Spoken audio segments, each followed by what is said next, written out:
Boa tarde, boa noite, caros amigos e amigas. Mais uma vez nos encontramos para fazer a nossa catequese de adultos, que vai manter-se, por enquanto, nestes moldes, ainda que, pronto, por enquanto tenha mesmo que ser assim, né? E hoje iremos dar continuidade à Páscoa de Jesus. Iremos continuar a refletir sobre a Páscoa de Jesus. Hoje encontramos num espaço diferente, encontramos na igreja do Vicariato Sagrado Coração de Jesus da Pedra Mourinha, depois de termos celebrado a Eucaristia. E porquê este sítio? Exatamente, também tem uma carga simbólica, que é o facto de podermos desconfinar para viver a nossa fé. Acho que nunca... Só mesmo quem não sente necessidade de Deus, não sentirá necessidade de se encontrar com o povo de Deus. E o encontrar-nos aqui acho que é importante e é fundamental para celebrar a fé. Nós tivemos até agora gravado na Igreja do Divino Salvador de Alvor e agora gravamos aqui. Então, como é costume nas nossas celebrações, ou melhor, peço perdão, nos nossos encontros, também são celebrações, não é? Vamos dar início invocando o nosso Pai do Céu. Em nome do Pai, do Filho e do Espírito Santo. Amém. Pai nosso, que estais nos céus, santificado seja o vosso nome. Venha a nós o vosso reino, seja feita a vossa vontade, assim na terra como no céu. O pão nosso de cada dia nos dai hoje, perdoai as nossas ofensas, assim como nós perdoamos a quem nos tem ofendido, e não nos deixeis cair em tentação, mas livrai-nos do mal. Amém. Maria, sede de sabedoria, rogai por nós. Então, nós, no último encontro, e neste contexto que nós tínhamos estado a viver da Páscoa de Jesus, tínhamos falado sobre os diversos passos daquilo que Jesus terá utilizado, terá vivido na última ceia pascal que ele viveu com os seus apóstolos. E eu disse-vos, nessa altura, que haveria alguns elementos que seria muito importante reter. Ora, é exatamente isso que nós vamos fazer agora. E esta segunda parte da Páscoa, da ceia pascal judaica, aponta-nos para um elemento que é muito importante e interessante. O próximo cálice é o cálice de redenção. Portanto, este cálice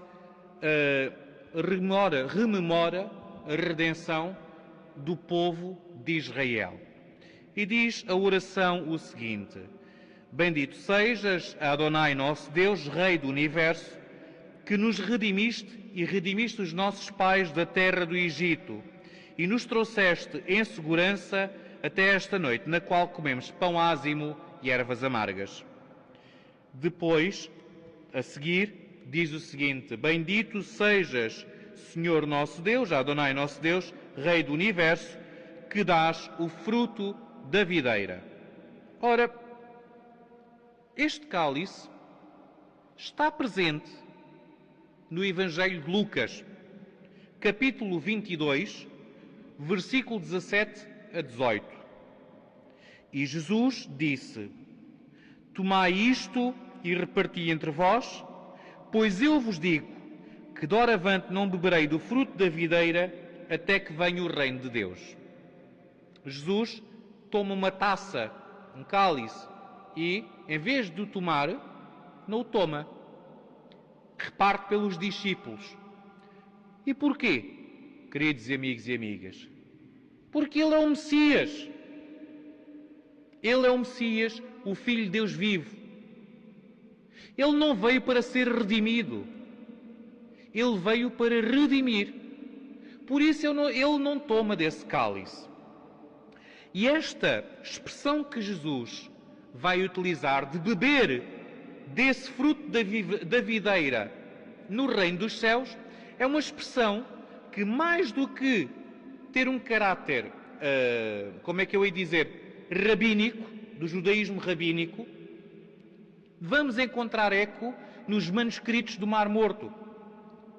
aquilo que é... Há um documento chamado o documento de Damasco, que é um dos documentos que chegou quase na totalidade até nós, e foi possível reconstruir porque existia vários manuscritos desse mesmo texto, e existe naquilo que é a imagem do banquete com o mestre de justiça, que é a imagem do reino messiânico, exatamente este elemento de beber o fruto da videira desse banquete no reino dos céus.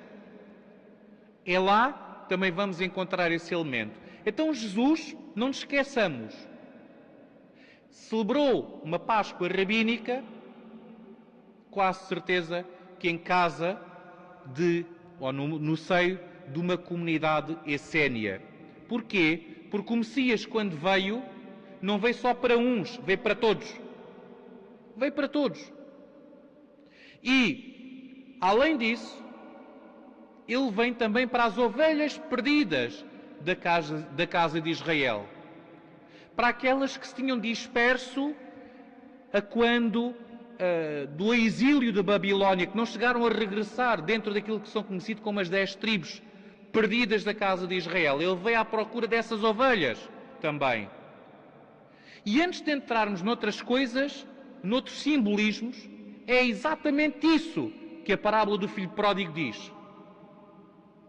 É exatamente isso.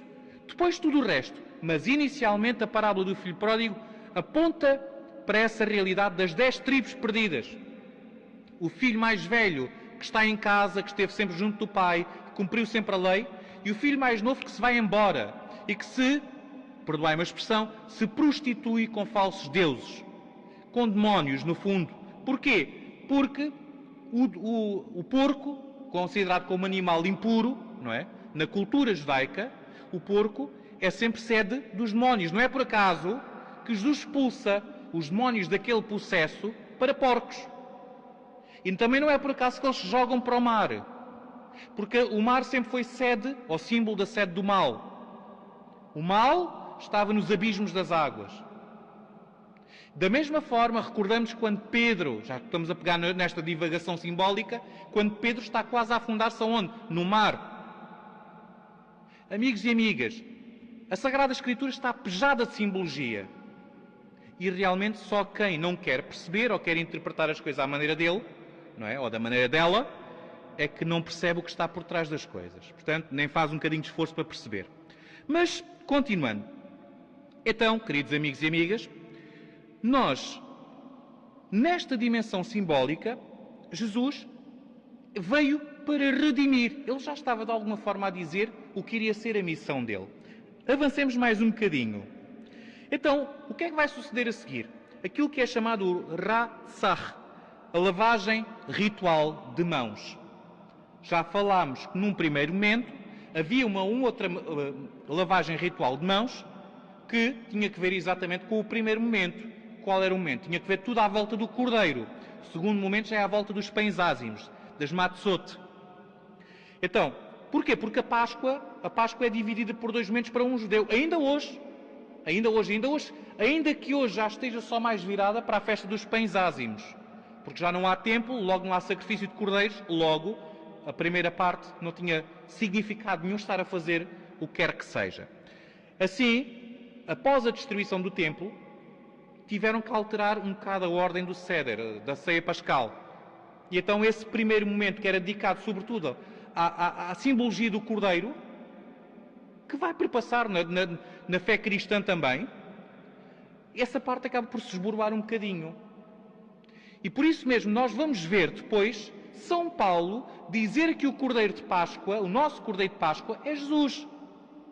Da mesma forma, aquela linguagem do Yom Kippur que encontramos na carta aos Hebreus, dos sacrifícios e do templo e por aí fora, nada mais expressa do que a preocupação daqueles que eram judeu-cristãos. O que é que nós vamos fazer agora? Agora que não temos templo, não há cordeiro, não há sacrifício, como é que é? Porque até lá continuava-se a frequentar o templo, os apóstolos iam ao templo, os apóstolos guardavam o sábado. Desenganemos-nos, pensamos o contrário. Mas esta É verdade. Então, dada essa circunstância, o que é que o autor da carta aos Hebreus, não sabe se é uma carta, se é uma homilia, mas o autor daquele documento aos Hebreus vai dizer: olha, não se preocupem porque Cristo é o Cordeiro, é o altar, portanto tudo tem a ver com o templo, e é a vítima. E é o sumo sacerdote. Portanto, não tem que se preocupar com essa parte. Isto para vos dizer o quê, amigos e amigas? Exatamente que nesse primeiro momento, nessa primeira parte da ceia pascal judaica, centralizava-se em torno do Cordeiro. Agora há uma nova lavagem ritual de mãos que tem que ver com os pães ázimos, com as matzot. E, então, qual era o costume que havia nessa época? Era, por ordem de importância, irem lavar as mãos. Ora, nós já sabemos que Jesus era avesso às lavagens de mãos e já sabemos o porquê, não é? Disse-vos isto no último encontro. Então, onde é que isto está nos nossos evangelhos? Vou passar a ler. Houve também, diz o Evangelho de Lucas, aqui temos que fazer uma ligação entre dois textos para percebermos o Evangelho de Lucas e no Evangelho de João. Houve também uma discussão entre eles. Qual seria o maior? Assim Jesus, durante a ceia, levantou-se da mesa, depôs o manto, tomou uma toalha e cingiu-se com ela. Depois pôs água na bacia e começou a lavar os pés aos discípulos e enxugá-los com a toalha com que estava cingido. Chega então a Simão Pedro, que lhe diz: Senhor, tu vais lavar-me os pés? Respondeu-lhe Jesus: O que faço não compreendes agora, mas compreendê-lo-ás mais tarde. Disse Pedro: Jamais me lavarás os pés. Jesus respondeu-lhe: Se eu não te lavar, não terás parte comigo. Simão Pedro disse-lhe: Senhor, então não apenas os pés, mas também as mãos e a cabeça. Jesus disse-lhe: Quem tomou banho não tem necessidade de se não lavar os pés, porque está inteiramente puro. Vós também estáis puros, mas não todos. Ora, antes de avançarmos mais um bocadinho no texto, uma breve explicação. Se vós recuardes um bocadinho nos Evangelhos, creio que, sobretudo nos sinóticos, Mateus, Marcos e Lucas, portanto, nós vamos ver algumas vezes os discípulos de João e até mesmo os fariseus a perguntar a Jesus: porque é que os discípulos de João e nós lavamos as mãos antes de comer e vocês não os lavam? E Jesus vai depois lhes dar uma desanca, e com toda a razão, por causa da questão dos preceitos legais e da hierarquia de mandamentos. Há uma hierarquia nos mandamentos que eles cumpriam. E muitas das vezes procuravam cumprir os preceitos menores e esqueciam-se daquilo que era mais importante. Daí vem a expressão que passou para o português do farisaísmo. Portanto, ora, e infelizmente também dentro da nossa igreja há muito farisaísmo ainda. Ora, amigos e amigas, o que é que sucede? Então, quando assistimos a este momento, Jesus vai dizer: quem tomou banho não tem sido... Isto, claro, que nós vamos interpretar ao jeito do quê? Do batismo, claro. Mas aqui a situação é um bocadinho mais pragmática. Trata-se de uma praxis comum, que era a imersão que era feita em piscinas, em mikvaot grandes, em grandes piscinas rituais, onde se mergulhavam para as grandes festas. Tomavam banho, mergulhavam na água viva, para depois se prepararem para as festas. E Jesus diz o quê? Que só tem necessidade de lavar os pés, não tem necessidade de lavar nem as mãos, nem a cabeça, nem mais nada. Basta só os pés. É um preceito prático que Jesus deixou. Depois, vamos avançar. Ele bem sabia com efeito que eu iria entregar. Por isso disse: nem todos estáis puros. Depois que lhe lavou os pés, retomou o manto, voltou à mesa e disse-lhes: compreendeis o que vos fiz? Vós chamais-me mestre e senhor, e dizeis bem porque o sou. Se, portanto, eu, o vosso mestre e senhor, vos lavei os pés, também vós deveis lavar-vos uns aos outros. Em Lucas, dando continuidade a este texto, diz o seguinte: então Jesus disse-lhes: os reis das nações dominam, e os que as tiranizam são chamados benfeitores. Quanto a vós não deve ser assim. O maior entre vós torne-se como mais jovem, e o que governa como aquele que serve. Pois qual é o maior? O que está à mesa ou aquele que serve? Não é aquele que está à mesa. Eu, porém, estou no meio de vós como aquele que serve. E Jesus também acrescentou: em verdade vos digo, não é o servo maior que o seu Senhor, nem o enviado maior do que aquele que o enviou. Se compreenderdes isso e o praticardes, sereis felizes. Não falo de todos, porque eu conheço aqueles que escolhi, mas é preciso que se cumpra a Escritura: aquele que come do meu pão levantou contra mim o seu calcanhar. Digo-vos isto agora, antes que suceda, para quando acontecer, acreditais que eu sou. Em verdade vos digo, quem recebe aquele que eu enviar, a mim recebe. E quem me recebe, recebe aquele que me enviou. Então agora entramos num dos momentos que se calhar todos estamos acostumados. Depois de ver este momento do lava-pés, digamos assim. Este gesto de lavar os pés é um gesto de serviço. Eu gosto sempre de recordar uma coisa. Não estava permitido ao escravo judeu, ao tempo de Jesus, lavar os pés a quem quer que seja. E Jesus vai lavar os pés aos apóstolos. Para dizer o quê? Quando é para servir, o espírito de serviço é mesmo espírito de serviço. É um gesto de humildade, sim, mas sobretudo um gesto de serviço. E a nossa Igreja vive também desse espírito de serviço, de entrega, assim como Jesus se entregou pela sua esposa, a Igreja. Agora, como eu ia dizer, entramos naquilo que é motzi matzah, é quase um jogo de palavras, que é comendo a matzah, comendo o pão ázimo.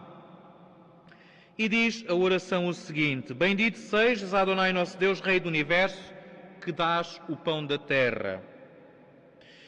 Ora, esta parte, certeza, nós vamos recordar. Então, Jesus tomou um pão, abençoou, partiu e deu aos seus discípulos, dizendo: tomai todos e comei, isto é o meu corpo que é dado por vós. Fazei isto em minha memória. Recordai-vos daquilo que eu dizia na catequese anterior sobre a memória? Cá está. É isto mesmo, queridos amigos e amigas. Jesus entrega-se aqui.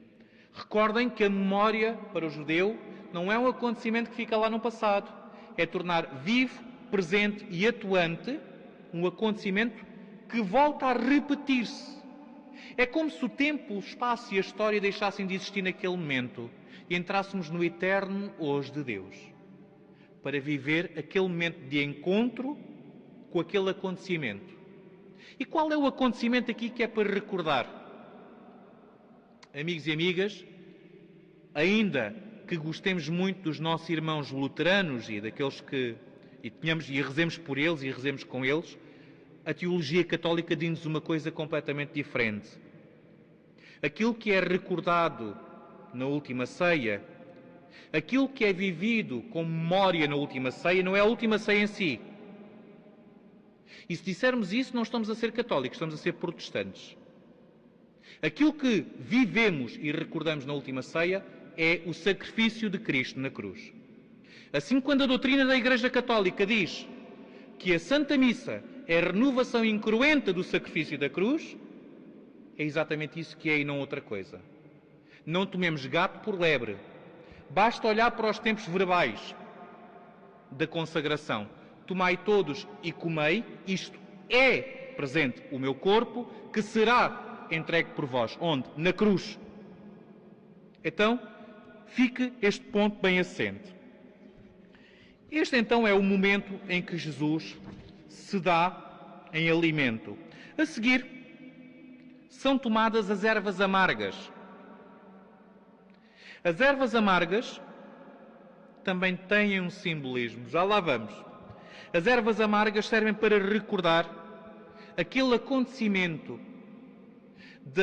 das amarguras, do sofrimento que o povo de Israel passou, não só a fugir do Egito, mas durante os 40 anos do deserto, até entrar na Terra Prometida. Misturado com o pão ázimo e as ervas amargas, está o haroset, que é uma espécie de molho feito à base de nozes, de mel, de canela, podemos acrescentar canela, de maçã ralada, que depois é muito bem misturado, feito uma massa, uma espécie de uma massa, que faz recordar o quê? Os tijolos e a argamassa que o povo de Israel usava no Egito. Então fazia-se uma espécie de uma sanduíche com o pão ázimo, com as ervas amargas e com este molho. Estará este momento também presente na ceia pascal de Jesus, nos Evangelhos, como os conhecemos? Então eu vou passar a ler a oração. Bendito sejas, Adonai, nosso Deus, Rei do Universo, que nos santificas com os teus mandamentos e nos ordenaste comer ervas amargas. Então vede agora, sim, este momento está presente também nos Evangelhos. E molhando um bocado de pão, deu a Judas, filho de Simão Iscariotes. E logo após o bocado entrou nele Satanás. Jesus disse-lhe então, o que tens a fazer, fale depressa. Nenhum dos que estavam com ele à mesa entendeu, porém com que fim lhe dissera. Alguns pensavam que, como o Judas tinha a bolsa, Jesus lhe tinha dito, compra o que precisamos para a festa, ou que desse alguma coisa aos pobres. Tendo tomado o bocado de pão, saiu logo. Fazia-se noite.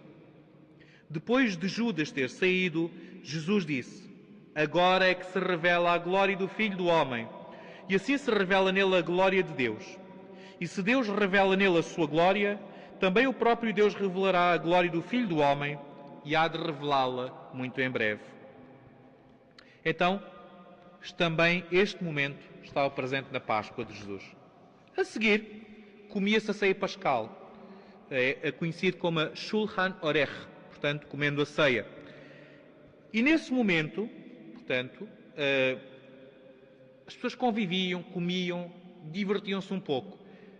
Não acredito, pelo menos para Jesus, que aquele momento fosse um momento de grande diversão, sendo a sua última Páscoa. E, tendo em conta aquilo que iria acontecer dentro de algumas horas e aquilo que Lucas nos vai dizer, que Jesus suou sangue, e este fenómeno não se trata de um caso simbólico, são relatados na história, sobretudo na Grécia Antiga, apenas 2 casos destes, de hemaditrose, é o nome disso. Se quiserem pesquisar no Google, passa publicidade, podem pesquisar. Hemaditrose. Os vasos subcapilares é como que rebentam devido a um grande estado de nervosismo e o suor mistura-se com o sangue. Portanto, normalmente as pessoas que sofriam disso acabavam por falecer derivado desse problema. Era tão forte a carga nervosa que sentiam que muitas das vezes desfaleciam com isso. Então, não acredito que Jesus estivesse muito divertido naquela ceia. Então, a seguir,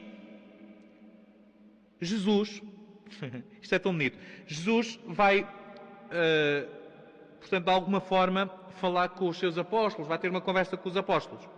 Mas este conversar não é por acaso. Hillel, o sábio Hillel, segundo o Talmud, o sábio Hillel do qual, como eu já disse, Jesus vai beber muito do pensamento teológico, que era da Beit Hillel, da escola farisaica de Beit Hillel, o sábio Hillel tinha deixado também para a Páscoa um mandamento. E qual era o mandamento? De comer o cordeiro com ervas amargas e com pão ázimo. Jesus também vai deixar um mandamento. Dou-vos um novo mandamento, que vos ameis uns aos outros. Como eu os amei, amai-vos também uns aos outros. Por isto é que todos conhecerão que sois meus discípulos, se vos amardes uns aos outros. Então o mandamento que Jesus deixou foi exatamente esse. Amarmo-nos uns aos outros como Ele nos amou. Ou seja, amarmo-nos até à cruz. Até à cruz, queridos irmãos e irmãs. E é amarmo-nos, não é tramarmo-nos uns aos outros. É amarmos. Então, a seguir, a ceia já estava quase a entrar no fim, porque o cálice, o quarto cálice, que hoje se bebe na ceia pascal rabínica, naquele tempo não se bebia, o cálice de Eliahu, o cálice de Elias, e não se bebia porquê? Porque, de alguma forma, a ceia terminava com o cálice de bênção, e é São Paulo que nos vai dar essa pista ao dizer: não sabeis que o cálice de bênção é comunhão no sangue de Cristo? Então este cálice de bênção, que é o último cálice que era bebido na ceia pascal judaica ao tempo de Jesus, tem uma oração muito bonita, muito extensa, portanto, que não vale a pena estar a ler tudo, mas diz o seguinte: tem piedade, entre outras coisas, tem piedade, Senhor Deus de Israel, de teu povo, de Jerusalém, a tua cidade santa, de Sião, a morada da tua glória, e do reino de David, do teu Messias, da grande e santa casa pela qual é invocado o teu nome, e por aí fora. Depois a seguir dizia o seguinte: bendito sejas, Adonai, nosso Deus, Rei do Universo, que nos deste o fruto da vinha. E também aqui está a Páscoa de Jesus. Então, no fim da ceia, tomou o cálice e disse: este é o cálice da nova aliança no meu sangue. Fazeis isto sempre que o beberdes, em memória de mim. Já está outra vez a memória.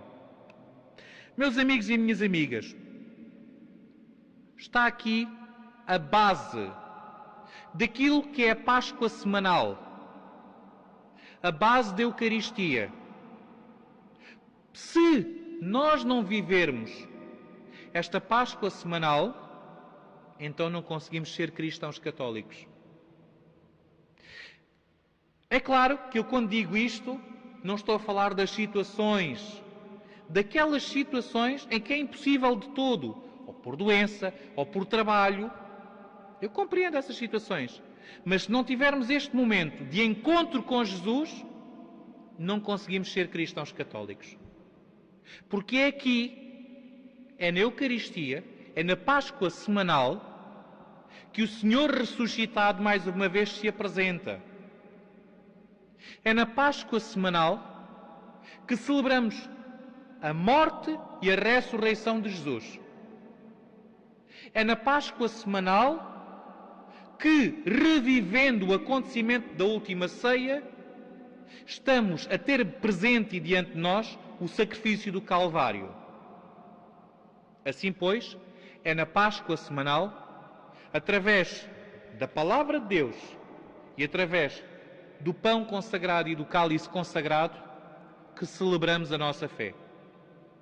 Por isso, meus queridos amigos e amigas, ao longo da história da Igreja, a Igreja sempre teve este papel importante em guardar este testemunho e não querê-lo cingir apenas a um ano, uma vez por ano na Páscoa, mas fazer de cada domingo, de cada primeiro dia da semana, dia de encontro com Jesus. Porquê? Porque exatamente nós vamos encontrar isso também nos Evangelhos. Ao alvorecer do primeiro dia da semana, encontraram-se com o ressuscitado.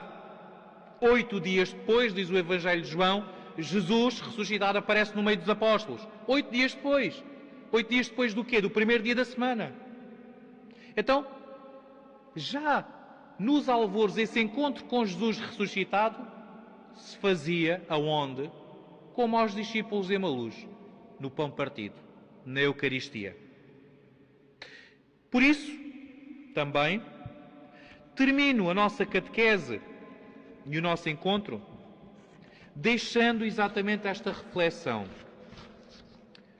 que enquanto, e já disse isto uma vez, já não me recordo onde é que foi, enquanto a nós, muitas das vezes, nos aborrece ir à Eucaristia, nos aborrece participar na missa, há países onde, sobretudo, o radicalismo contra o cristão, ou contra os cristãos católicos, ou contra cristãos que celebram a Eucaristia, acontece.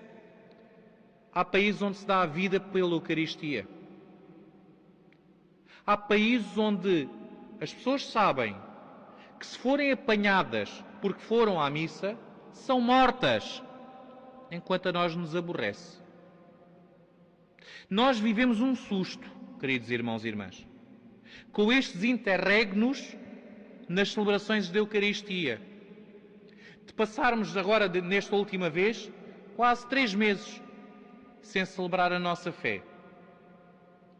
Uma coisa é este acontecimento que, infelizmente, derivado de uma pandemia, não tivemos a oportunidade de celebrar presencialmente. Outra coisa é quando formos perseguidos. E eu digo formos. Outra coisa é quando formos perseguidos. Deveríamos pensar neste momento, se quando chegar a essa altura e estivermos cá, se nós estaremos dispostos a dar a nossa vida para continuar a celebrar a nossa fé. Se seremos capazes de levar o nosso amor por Jesus, como Jesus perguntou quando se encontrou com ele novamente como ressuscitado, já junto ao mar de Tiberíades: Pedro, tu amas-me? E Pedro só era capaz de ser amigo naquele momento. Se bem que mais tarde Pedro provou amar Jesus.